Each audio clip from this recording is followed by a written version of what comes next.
السلام عليكم، كنتمنىكم تكونوا بخير على خير. الاقتراح ديال اليوم ان شاء الله هي حلوه اللي كلشي كيقلب عليها. اول حاجه سهله وسريعه بدون فرن ولا زيت ولا زبده ولا دقيق، حلوه خفيفه ظريفه. غير ب 450 غرام ديال الكاكاو تخرج لك اكثر من 110 حبه. الحلوه كتوجد بسرعه، مكونات ديالها جد بسيطه.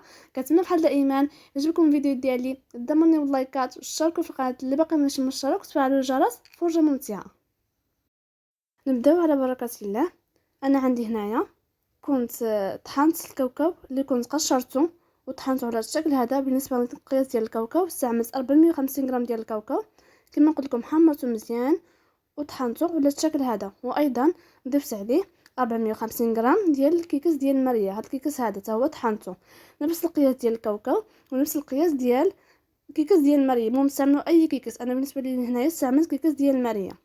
صافي دابا هنا بعد ما خليت ديك المكونات، في هذا الاثناء انا هنا كنت كندوب الشوكولات. بالنسبه للشوكولات استعملت شوكولات كالا، الوزن ديالو 900 غرام. هي في الاصل باش تجيكم القياس مضبوط هاد الحلوى خصكم بين الكاوكاو وكيكس خصك تجي 900 غرام باش ملي كنخلطوا الشوكولات مع كيكس والكاوكاو كتجي 900 ديال غرام ديال الكيكس والكاوكاو و900 غرام ديال الشوكولا.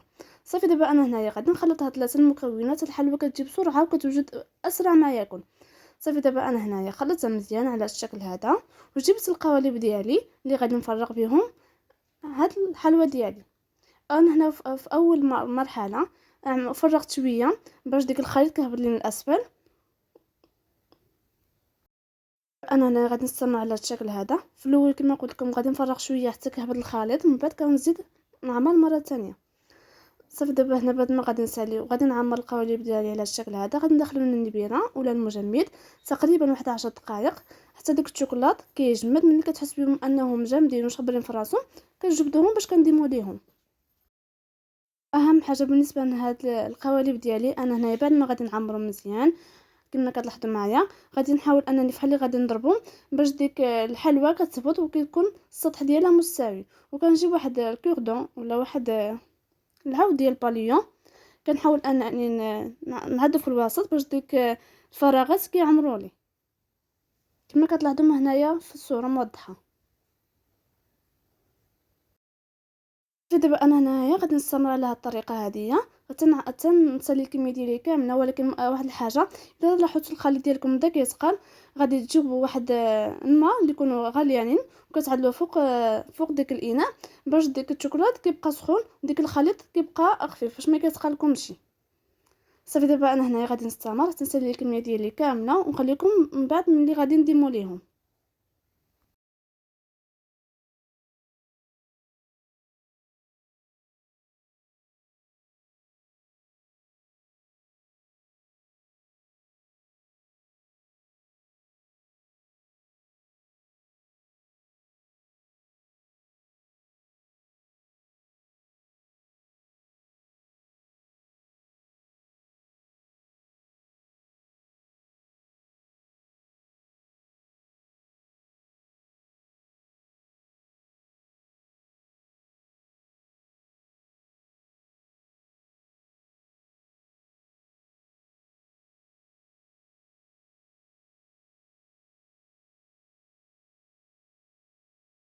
في هذه المرحله هذه انا دخلت من الثلج ولا المجمد ولا النبيره على حسب خصهم يبردوا مزيان، وكنزولهم كما كتلاحظوا كيزولوا لي مره واحده غير كنسكي عليهم في القاع وكيهبطوا.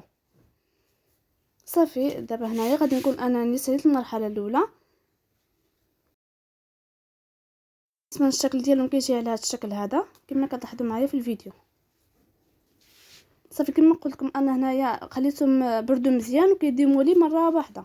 اذا لاحظتم انهم ما كيبغيوش يزولوا لكم خليهم يجمدوا مزيان وكيزولوا لكم مره واحده غير كتسكيو عليهم من الاسفل كيهبطوا. دابا في الاثناء انا غادي نسالي الكميه ديالي كامله على كما كتلاحظوا معايا. وهنا استعملت الكاوكاو كونكاسي اللي كنت حمرته شويه، وايضا ذوبت شويه ديال الشوكولاط ابيض كحل عفوا اولا اسود. صافي دابا انا هنا غادي ندوز ديك اللاضو ولا الحلوى اللاضو كل واحد شنو كيسميها ولا الحلوى اللاضو ديال الكاوكاو. اول حاجه كنسقيها في الشوكولاط ومن بعد كنجوزها في الكاوكاو كونكاسي. غادي نجيب واحد الكويغطات باش غادي ننزلهم فيهم. كما قلت كنجوزها اول مره في الشوكولات اللي كون ذوبته، ومن بعد كنجوزها ثاني مره في الكاوكاو كونكاسي. بالنسبه للكاوكاو انا هنا استعملته، جبته واجد باش تفاديت باش انني نبقى نطحن الكاوكاو ولا شنو. يمكن لكم ايضا واحد الجزء غادي نعملو انا، غير غادي نطحنو وغادي نستعملو. صافي دائما غادي نستمر على الشكل هذا. اول حاجه كنعدل في الشوكولات كحل، من بعد كنعدلها في الكاوكاو كونكاسي اللي محمر. صافي دابا هنا بعد ما غادي نسالي نخليكم على الشكل النهائي. هاد الحلوه كتجي صريعه وكتجي لذيذه كنصحكم انكم تجربوها. المهم دابا واش راكم مبروك الله دخل عليكم ان شاء الله بالصحه والسلامه. باش ما تمنوش ان شاء الله نخليكم مع طبق ديال التقديم ان شاء الله، فرجه ممتعه.